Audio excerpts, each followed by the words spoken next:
sold like cattle, branded as property, raised not as a boy, but as a weapon. And yet, he would go on to crush the Crusaders, stop the Mongols, and rewrite the future of the Middle East. This isn't fiction. This is the true story of one of the most ruthless, brilliant, and underestimated men in human history. His name was Baibars, a slave turned sultan, a ghost from the steppes who would bring the mighty to their knees.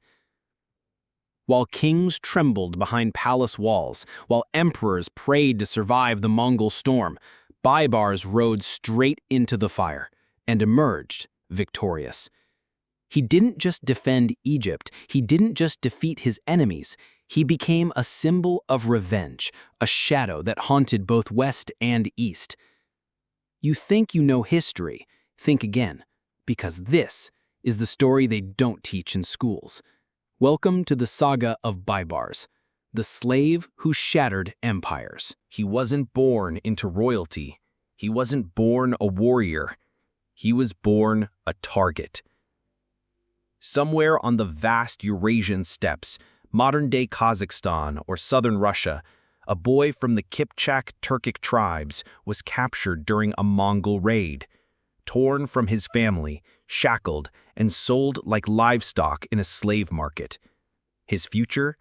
Short, brutal, and forgotten. But fate had other plans. This boy was Baibars. He was tall, even as a teen, fierce, fast, intelligent, and burning with a quiet rage the world would soon come to fear. From the slave pens of the Black Sea, he was transported to the Islamic world, ending up in Egypt, not as a peasant, not as a servant, but as a Mamluk. The Mamluks were no ordinary slaves. They were trained killers, hand-picked and educated to be elite soldiers. Imagine child soldiers, but with armor, swords, and military academies. Baibars was thrown into this crucible of steel and sweat, trained to fight on horseback, to shoot arrows at full gallop, to obey without hesitation. He wasn't raised to be free. He was raised to be deadly. And deadly he became. By his early 20s, Baibars had already begun making himself a name among the ranks. Not just for his raw physicality, he was described as large, broad-chested, with a panther-like stride. But for his tactical genius, he could read battlefields like others read poetry. In a world of ambition, betrayal, and warlords, Baibars stood out. He was sharp, brutal, unpredictable, and most of all, hungry. Not just for survival, but for domination. As the Islamic world began to collapse under the weight of Crusades in the West and Mongols in the East, a storm was brewing inside this once enslaved boy. A storm that would soon decide the fate of empires. It was the 13th century, and the world was bleeding. The Mongols, under Genghis Khan and his unstoppable descendants, had already annihilated everything in their path. The Khwarezmian Empire? Gone. The Song dynasty? Crumbling. The Abbasid Caliphate of Baghdad? Burned to the ground. Over 800,000 dead in a single siege. To the Islamic world, the Mongols weren't an army. They were a biblical punishment. They didn't take prisoners. They didn't negotiate. They didn't lose. Until they met Baibars. Ain Jalut, 1260. The Mongols, led by Hulagu Khan, had just sacked Damascus. Their next target? Egypt. But a twist of fate intervened. News came that the great Khan Monke had died in Karakoram. Hulagu pulled back a large portion of his army to deal with succession politics, but left behind a fearsome force under Kitzbühel, a ruthless Christian Mongol general. Egypt had a choice: surrender or fight. Most rulers would have fled, but Egypt now had a new commander, and his name was Baibars. The newly empowered Mamluks, with Baibars at their military helm, marched north. They met the Mongols in a narrow valley called Ain Jalut, the Spring of Goliath. One side had never been defeated. The other side had never been free. And on that field, history shifted. Baibars didn't face the Mongols head-on like a fool. He used deception, terrain, and rage. He feigned retreat, drawing the Mongol cavalry into the valley. He had hidden troops waiting in the hills. At the perfect moment, he unleashed them like a thunderclap. The Mongols were ambushed, surrounded, outmaneuvered. Kitzbühel refused to surrender. Baibars refused to show mercy. The Mongol general was captured and executed, and with his death, the myth of Mongol invincibility collapsed for the first time in history. Ain Jalut wasn't just a battle, it was a revolution in morale. For the first time, people whispered, "The Mongols can bleed." And Baibars? He didn't just win. He announced himself to the world, not as a defender, but as a new force of conquest. The lion had tasted blood, and he would not stop there. While the Mongols brought terror from the east, the west had its own menace, the Crusaders. For nearly 2 centuries, European powers had carved bloody footholds in the Middle East, launching wave after wave of so-called holy wars to seize Jerusalem and dominate the Levant. They built castles, burned villages, and marched under the banner of the cross. They thought the East was weak, divided, theirs for the taking. But then came Baibars. Not just a warrior, not just a king. He was a phantom, a storm, a curse whispered in every Crusader stronghold. After Ain Jalut, Baibars became Sultan of Egypt, and he turned his fury westward. He didn't negotiate. He didn't stall. He went straight for the throat. Crusader cities that had stood for generations began to fall like dominoes. Caesarea, sacked. Arsuf, burned. Jaffa, stormed. Sidon, flattened. And then in 1268, the impossible happened. Baibars took Antioch, the jewel of the Crusader states, one of the oldest and mightiest Christian cities in the East, with centuries of history, wealth, and symbolism, erased. Not just a military defeat, a spiritual humiliation. Europe was stunned. The Pope raged. Kings wept, but no one dared challenge him. Baibars had become more than a man. He was a wrathful ghost in black armor, striking without warning, vanishing like smoke. The Crusader states were trapped in a nightmare without an end. His spies were everywhere. His tactics were relentless. His psychological warfare? Legendary. Baibars would send fake peace envoys only to launch a night assault. He'd offer safe passage, then torch the escape routes. He'd taunt defenders by showing them severed heads of nearby garrisons. His goal wasn't just victory.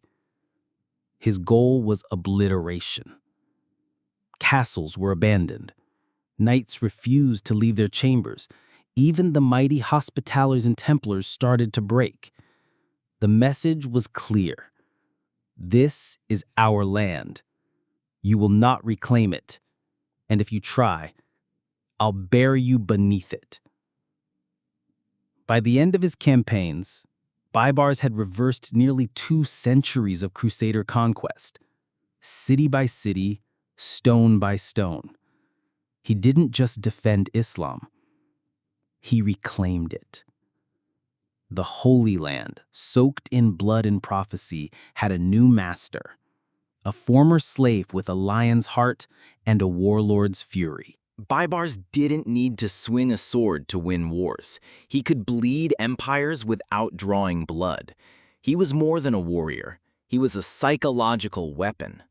Baibars built a spy network so vast it made the Crusaders and Mongols feel surrounded even when he wasn't there. He placed informants inside Christian cities, disguised as merchants, priests, even prisoners.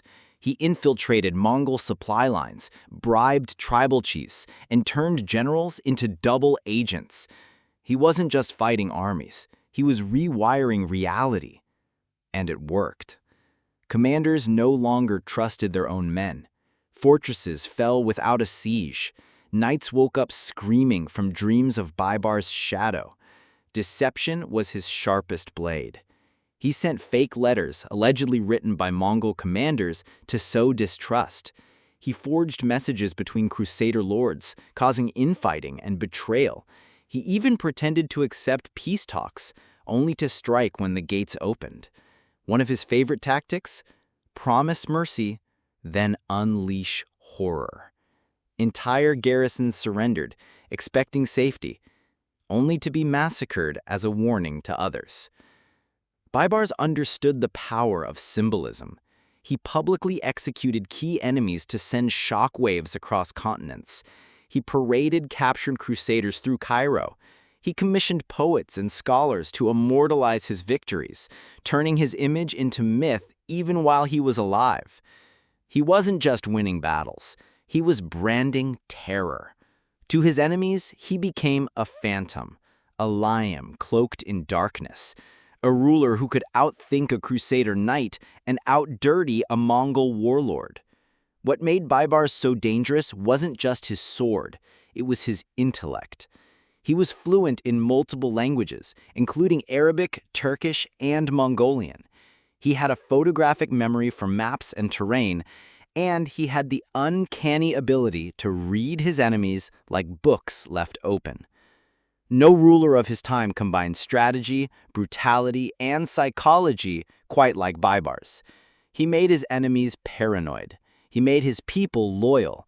He made himself untouchable. When the world looked like it was ending, when Mongol horsemen burned cities to the ground, when Crusaders marched under the cross with fire and steel, one man, a former slave, stood between civilization and collapse. Baibars didn't just fight wars, he changed the course of history. After crushing the Mongols at Ain Jalut and wiping Crusader cities off the map, Baibars did what few conquerors ever manage. He built a legacy. He re-established the Abbasid Caliphate in Cairo, symbolically restoring Islamic spiritual leadership after Baghdad's fall. He reorganized the military, built schools, mosques, fortresses, and roads across Egypt and the Levant. He fortified Jerusalem, protected Mecca and Medina, and turned Cairo into a new center of Islamic power. Baibars didn't just rule with fear, he ruled with vision. His nickname in Arabic was al-Malik al-Zair, the manifest king, but among friends and enemies alike, he was simply called the Lion of Egypt. To the Mongols, he was the wall they couldn't break. To the Crusaders, he was the nightmare they couldn't kill. To his people, he was the savior they never expected. And to history, he remains one of the greatest Muslim generals to ever live, though many today have never even heard his name. Forgotten by textbooks, buried under centuries of dust. But make no mistake, without Baibars, the Islamic world might have fallen into Mongol darkness or been carved forever by Crusader swords. He didn't just save Egypt, he saved a civilization. In 1277, Baibars died suddenly, poisoned, perhaps, by his own medicine. Some say it was an accident. Others whisper it was murder. The lion had made too many enemies. Too many people feared what he might do next. But by the time he fell, his enemies had already lost. His system, his dynasty, his fearsome legend lived on for generations. Let this question burn. What if Baibars had failed at Ain Jalut?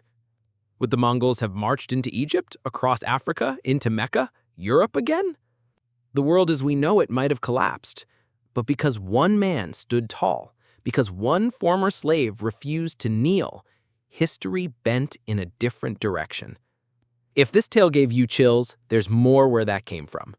Hit subscribe because we're diving deep into forgotten warriors, epic battles, and turning points history almost buried.